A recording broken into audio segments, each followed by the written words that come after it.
Look who finally dragged themselves in out of the wasteland.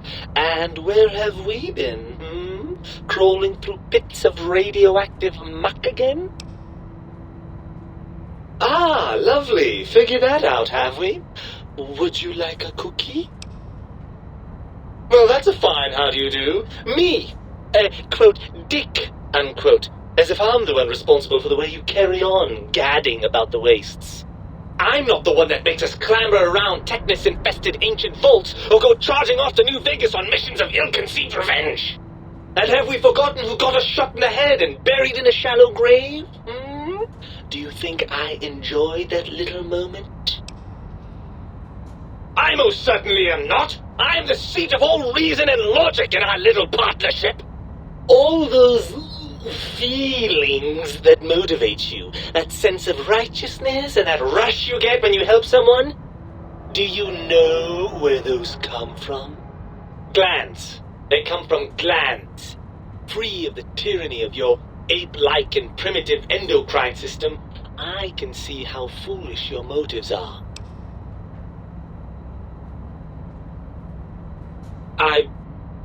Well, look, it's all a very complex system of biofeedback and other things I wouldn't expect you to understand. Oh, all right. Perhaps I am, but at least I'm logical about it.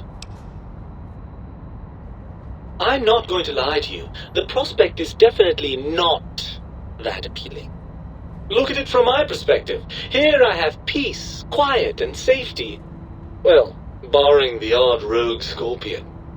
In your head, I've got poison, radiation, grisly injuries, and biological functions. Do you know how much more you can get done when you're not constantly looking for places to urinate? It's quite a lot, I can tell you. Overrated biological feedback. Believe me, you only feel that way because you've got all that meat. Oozing hormones. I suppose you're right. That does call certain assumptions into question, doesn't it? Indeed. Quite the conundrum. How do you suppose we resolve it? I suppose there might be some advantage to that, yes. There's a chance that the reintegration would create some improved synergy between us. Well, I suppose you've convinced me well enough. I'll rejoin your body if that's your final decision. Unfortunately, before we get to that stage of the proceedings, we have a problem. Even if I could settle myself back in your skull and reconnect all those pesky nerve endings, Dr. Mobius doesn't have the tools here. We would have to make use of Dr. Klein's lab, and I rather doubt the brains are inclined to share. And you believe them? Really? I know you were recently deprived of my fabulous advice, but... Really? Once I'm delivered into their clutches, they'll find a way past the radar fence and the whole Mojave will be their playground. And that is assuming, of course, that one of them doesn't take a fancy to our body and decide to slip his own brain into it instead. Well, I suppose I do miss those endorphin rushes when we save the day. All right, what's the plan? Right. Look out, think tank! This brain is coming out of its jar! I suppose now that we're reunited, you'll want to fill your torso up with those other meaty parts the think tank took from us. Personally, I think your upgrades are quite a bit better. But now that I'm with you, the Sync's autodock can plug them back in no problem. Right then, off we go! Klein will be in for a nasty shock when he realizes the pacification field won't work on a mind and body reunited.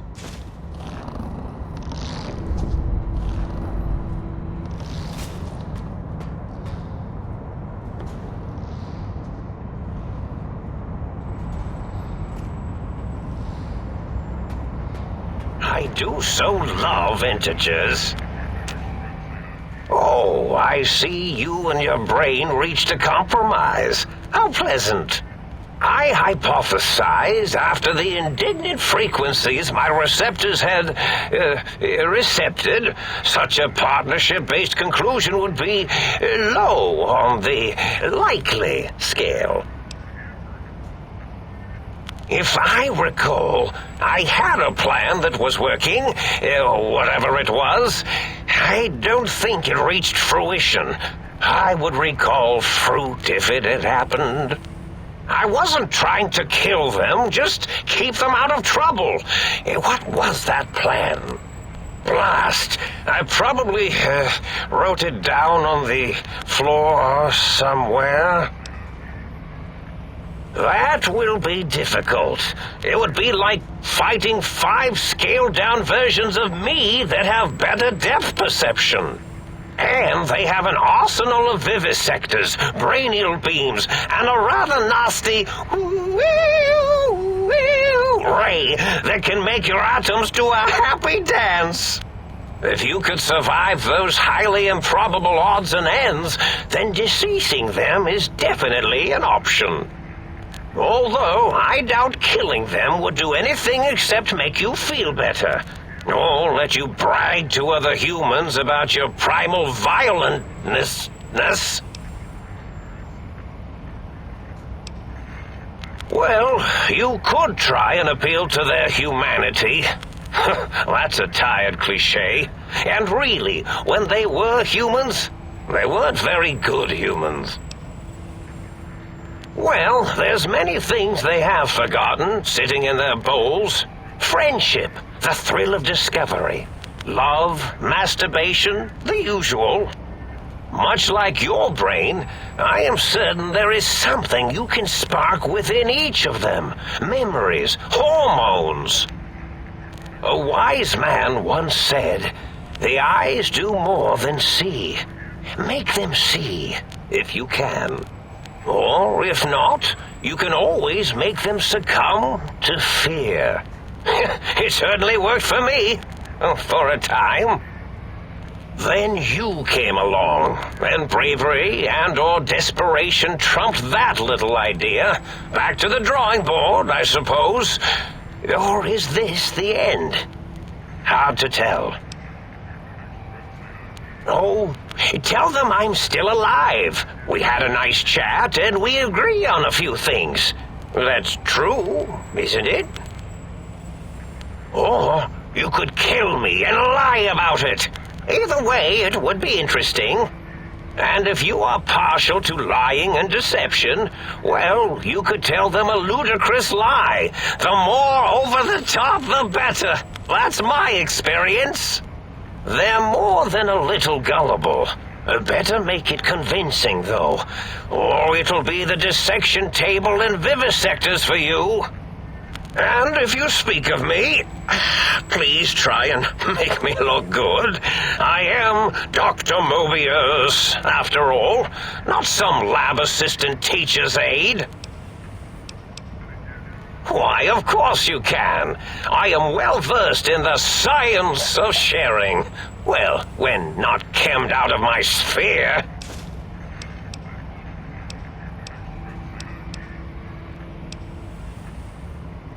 Indeed.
The lobotomite returns. Our lobotomite. Has Dr. Mobius been denominated into scrap metal and voice module parts, as we hoped?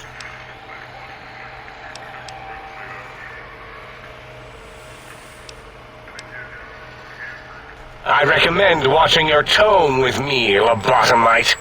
Now, your brain. Hand it over, or we'll extract it again.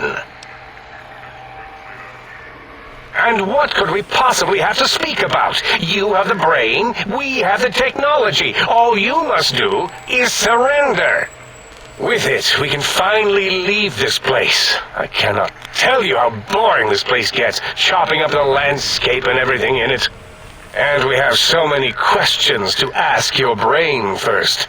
About this Mojave place.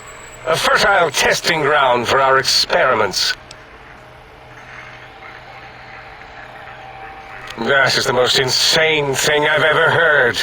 There's no way Mobius would condescend to step inside you. Besides, there's no way such a thing could be accomplished. It's impossible.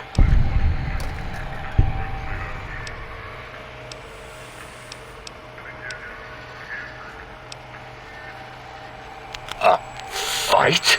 I've never been in a fight. What do I... Colleagues! Think tank! Alert! Alert! We are under attack! Uh-oh.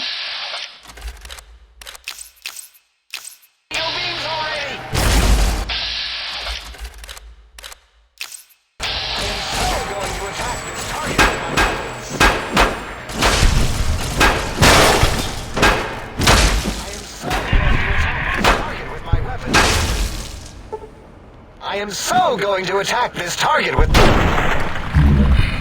Huh?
As it had been in the years before the Great War, Big Mountain, the Big Empty, became home to one of the brightest minds of the 23rd century. The courier watched over the Big Empty for years to come, caring for it and keeping its discoveries safe until they were needed to help others. Which had always been Big Mountain's purpose. Past the laboratories and science, it had always been intended as a place to build the future of all mankind. The courier had scoured much of the Big Empty, although secrets still remained in the crater's depths. Perhaps that was for the best, however. Curiosity, while sometimes rewarded for its efforts, often proves to be equally dangerous. Dr. Mobius continued his research undisturbed in the Forbidden Zone. As much as he had attempted to create better scorpions, he tried the same with humanity, with considerably less success. These failures didn't bother him overmuch. Once the rush of mentats wore off, he forgot he had failed in any event. After all, the bright young mind who had come to visit him in the Forbidden Zone had already exceeded his expectations. The sink atop the dome bustled with the voices of a small town, constantly chirping, arguing, and snarling at each other. Still, this all happened productively in the interests of its new owner.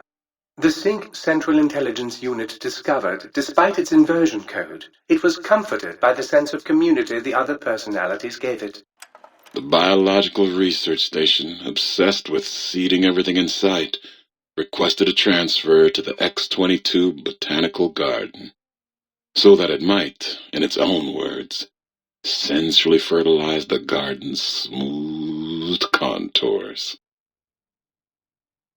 The garden sent back a polite refusal, saying it had prior commitments with a vault it had helped infect before the war. The book chute continued to devour all seditious materials until it nearly choked on a paperclip. It adamantly maintained it was a Chinese paperclip, and the whole thing had been an elaborately orchestrated assassination attempt. Whatever the reason, it slowed down for a while, carefully appraising each document and clipboard that came to it. The light switches continued to bicker and flicker. This persisted until the day someone dropped a flashlight in the sink, and the two of them united in their hatred of the showboat. The sink continued to ruthlessly scrub any particulate matter that came near it. Eventually, it gained access to the magneto-hydraulics plant and nearly flooded all the big empty in an attempt to scrub the crater clean.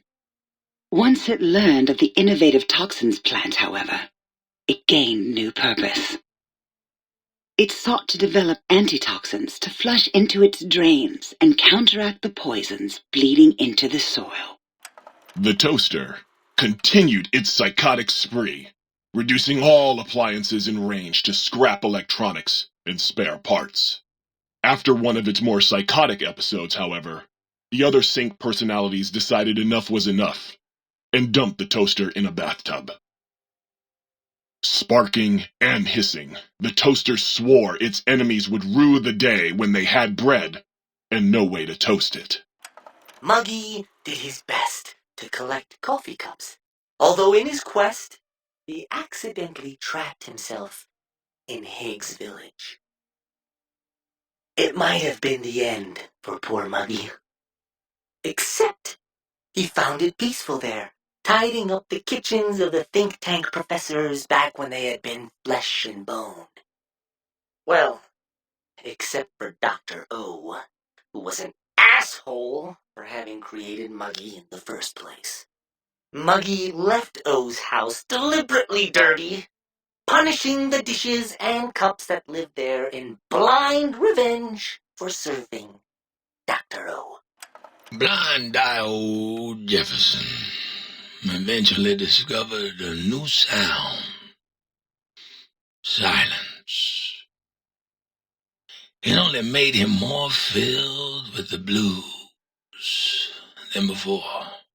It was rumored by the other personalities that he had a brief fling with the light switches.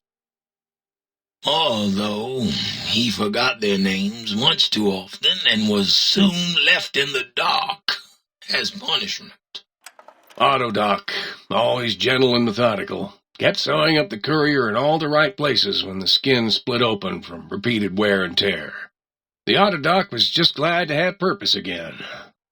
It heard its simpler brothers and sisters who got shipped to the Sierra Madre were bored out of their skulls in that toxic dead city. In time, the Autodoc found a way to deactivate the Y-17 trauma harnesses, releasing the corpses they had held prisoner for almost 200 years.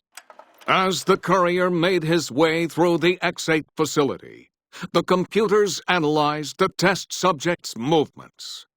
They eventually created new cyberdogs to root out commie traitors from the wasteland.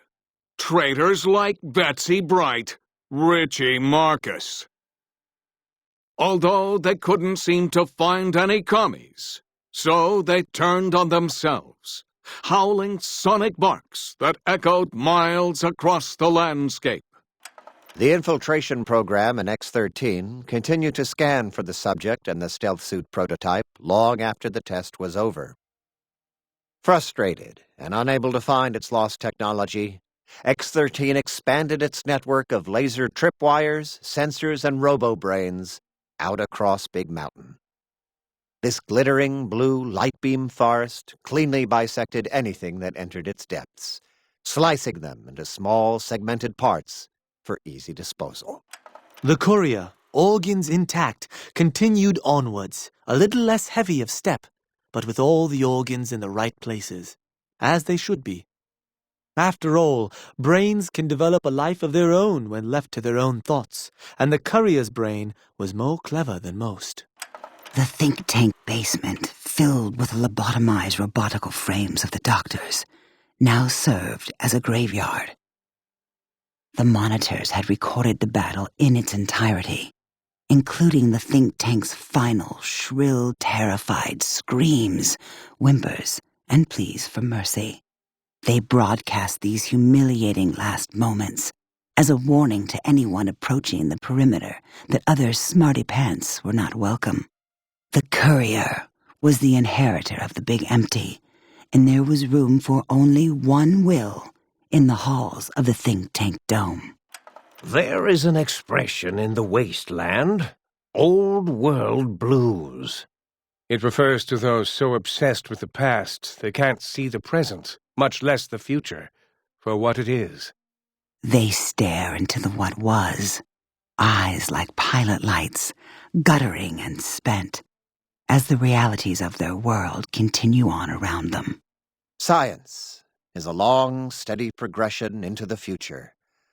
What may seem a sudden event often isn't felt for years, even centuries to come. In the times following the Second Battle of Hoover Dam, however, Old World Blues took on a new meaning. Where once it was viewed as a form of sadness, nostalgia, it became an expression describing the potential for the future. It can be easy to see science as evil, technology unchecked as the source of all ills, all misfortunes.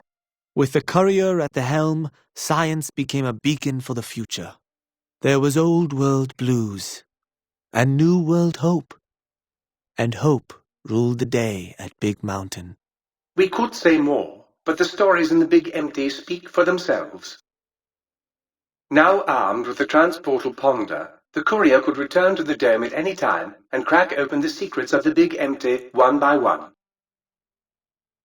The sink sat vigilant, waiting for its master to return, shoes covered in Mojave dust. Only one road yet remained, and it was one the courier had to walk alone.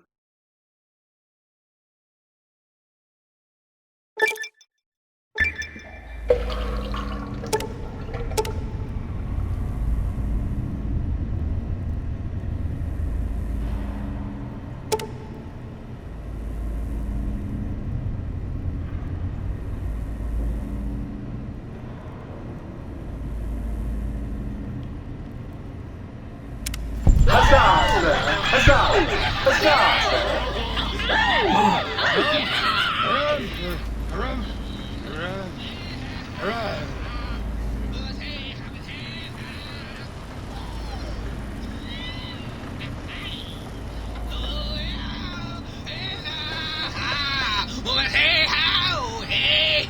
Don't even trust me.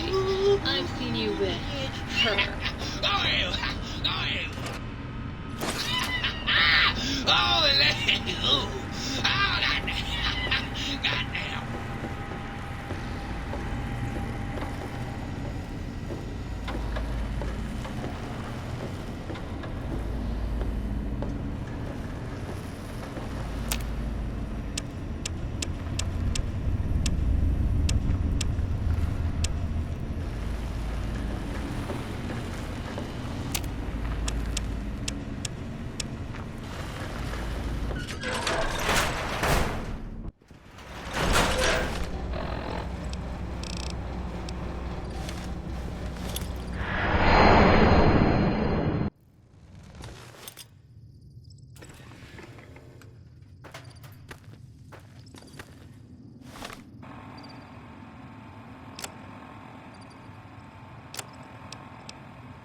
Are we being watched?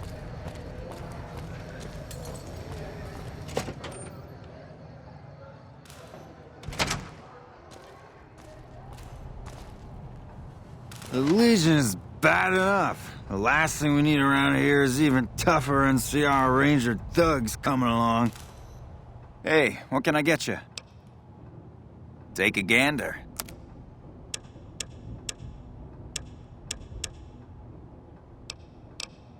Thanks for stopping in.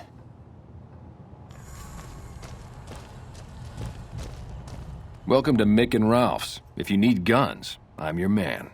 For general supplies and other services, see my partner Ralph. Have a look.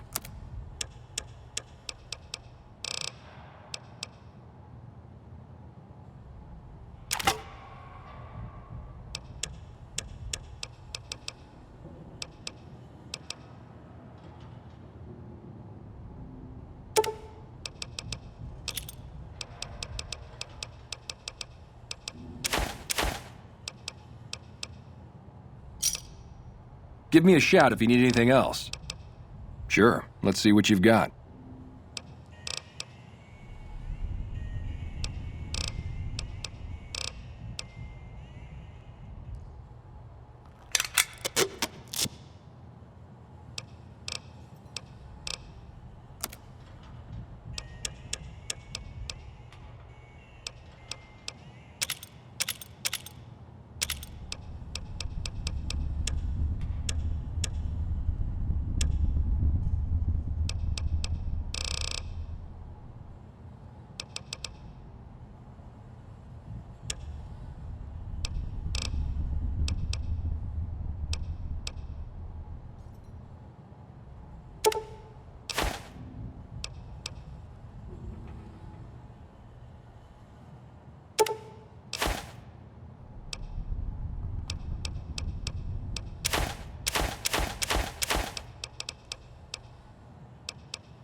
Give me a shout if you need anything.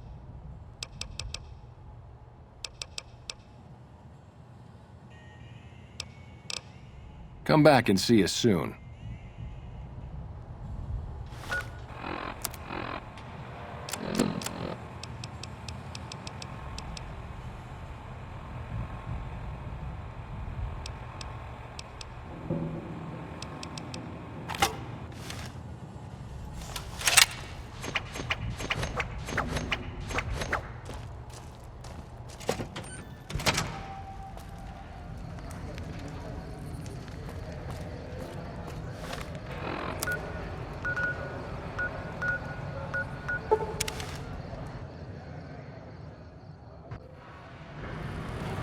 Uh-oh.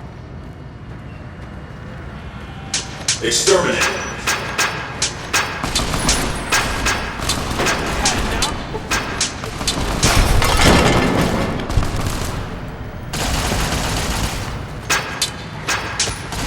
Had enough?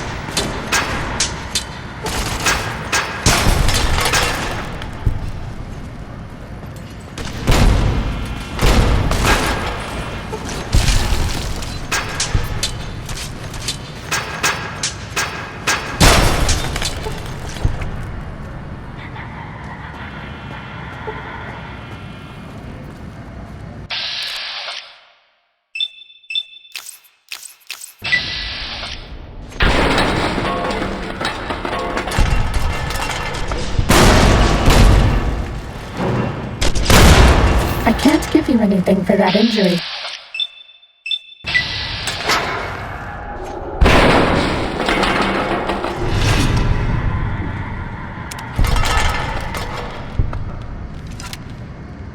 That's all.